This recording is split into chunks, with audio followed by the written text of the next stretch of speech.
ते मी शैलाच किचनमध्ये तुम्हा सर्वांचं मनापासून स्वागत. आज आपल्याला इडलीपासून 2 पदार्थ बनवायचे आहेत. पहिल्यांदा आपण इडली फ्राय करायची. तर इडली फ्राय करण्यासाठी आपल्याला इडली अशी उभी कापून घ्यायची. अशी कापून घ्यायची आणि नंतर हे तेलामध्ये फ्राय करून छान लागतात. आणि मग खायचं कशासोबत, तर दही सोबत खाऊ शकता, सॉस बरोबर खाऊ शकता किंवा कोणत्याही चटणी बरोबर पण छान लागतात.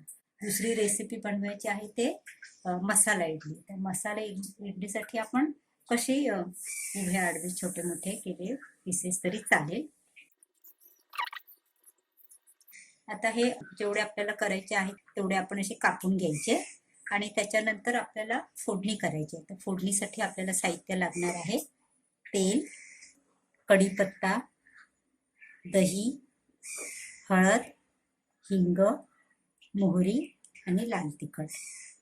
हे एवढं फोडणी करून कापून घेतलेली इडली त्याच्यामध्ये टाकायची आणि झाकण ठेवून 5 मिनिटं ठेवायचं. नंतर गॅस बंद करायचा. आपली मसाला इडली तयार. इडली आपण कापून घेतलेली आहे. आता आपल्याला फ्राय करायची.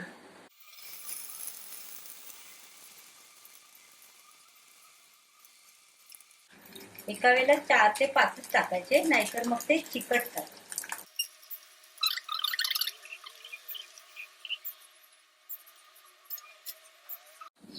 आता आपल्याला इडली मसाला बनवायचा आहे. तर त्याच्यासाठी आपण 2 चमचे तेल पॅनमध्ये गरम करून घेऊया. 2 ते 3 चमचे. नंतर मोहरी पाव चमचा. मोहरी तडतडली की नंतर आपल्याला कढीपत्ता टाकायचा आहे. आता कढीपत्ता गॅस कमी केला. नंतर हिंग थोडं पाव चमचा, हळद पाव चमचा, लाल तिखट छोटा अर्धा चमचा आणि आपण हे दही घेतलंय 3 चमचे ते टाकूया.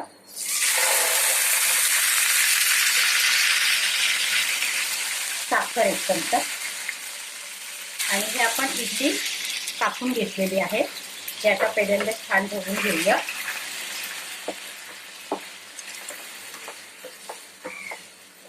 आणि मग आता त्याच्यामध्ये ही कापून घेतलेली इडली टाक आणि व्यवस्थित परतून घ्यायचं. गॅस कमीच ठेवलेला आहे.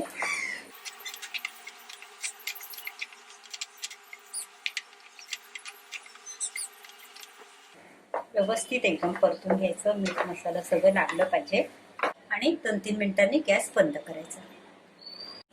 2 ते 3 मिनिटं झालेली आहे. आपली मसाला इडली तयार आहे. आता आपण गॅस बंद करूया. आपण इडली फ्राय करून घेतलेले आहेत.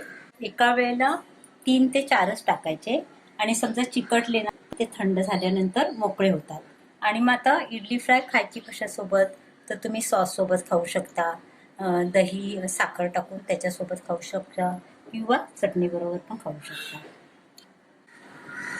आपली मसाला इडली बनवून तयार आहे. ही तुम्ही डायरेक्ट खाऊ शकता. काही चटणीची कशाचीच गरज नाहीये.